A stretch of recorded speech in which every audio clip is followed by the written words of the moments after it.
चलना चाहते हैं स्वर्णिम चतुर्वेदी जी के पास। चतुर्वेदी जी, आपने अभी एसी सिंह साहब को सुना, जो ईडी के लॉयर रह चुके हैं।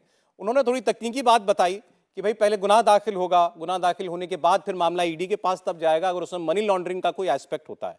क्योंकि हम राजस्थान की बात कर रहे हैं, डोटासरा जी के ऊपर पीसीसी अध्यक्ष जो हैं उनके ऊपर आरोप है पेपर लीक मामले में शामिल रहने का और उसकी प्रोसीड्स की मनी लॉन्ड्रिंग करने का। वो कह रहे हैं जाकर के कोर्ट से ख्वाहिश करा लाता है अपने ऊपर जो आरोप है। देखिए, एसी सिंह साहब ने जो बात की वो जो ईडी है जिसकी सक्सेस रेट भाजपा के शासनकाल में 30% भी नहीं है, तो उसकी आप स्थिति समझ सकते हैं। जहां बहुत कमजोर हो चुकी है भाजपा, राजस्थान में चुनाव दर चुनाव हार रही है, कार्यकर्ता है नहीं, टिकट मिलने पर 42 सीटों पर इनके झगड़े चल रहे हैं।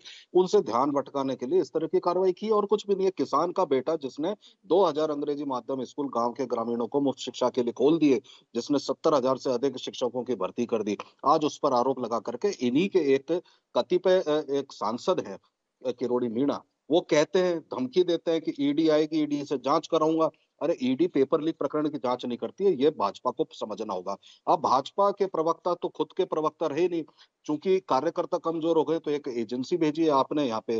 तो सबको पता है कि भारतीय जनता पार्टी के एजेंसी के रूप में काम करती है, उनके कहने से ईडी पहुंचती है और सिर्फ उस जगह पहुंचती है जहां पे भाजपा का शासन ना हो या भाजपा के नेता जहां चाहे वहां रेड करती है, ये सबको पता है।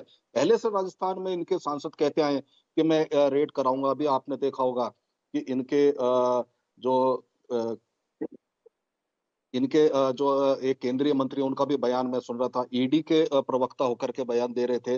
तो एक किसान के बेटे को जो इतना आगे बढ़ा, जिसने जनसेवा की, उसको बदनाम करने के लिए और क्या कर सकते हैं। ठीक है। जबकि मैं ये जानना चाहता हूं कि राजस्थान में पहले भी 5 बार ईडी की रेड हुई, आज तक ईडी ने ये नहीं बताया कि 4 साल गुजर गए कि वो क्या मिला।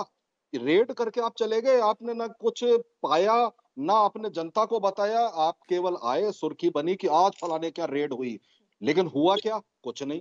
तो ये सारी चीजें अब चलें, भारतीय ठीक। जनता पार्टी को ही पता देनी राखी जी चाहिए जवाब दें। कि उनको क्या मिला। इन एजेंसियों का बिल्कुल क्या ईडी की कन्विक्शन रेट तरफ है, से कितने मामलों में सजा दिला पाती हैं?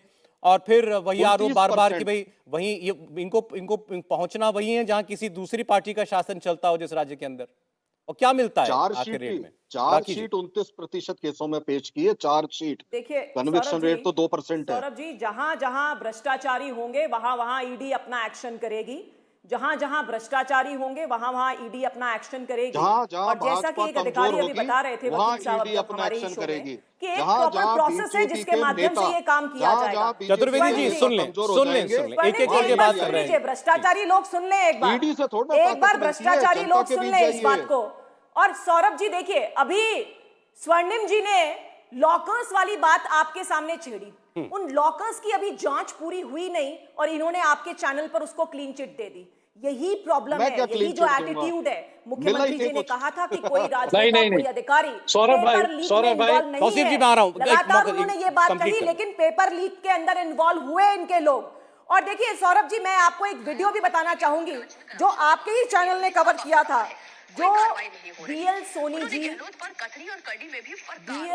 जी ने, जो एसीबी के डीजी थे, उन्होंने साफ साफ आरोप लगाया। वो ये कहता है कि जीरो टॉलरेंस की बात की जाती है, लेकिन हमारी करनी में कथनी से कुछ फर्क होता है।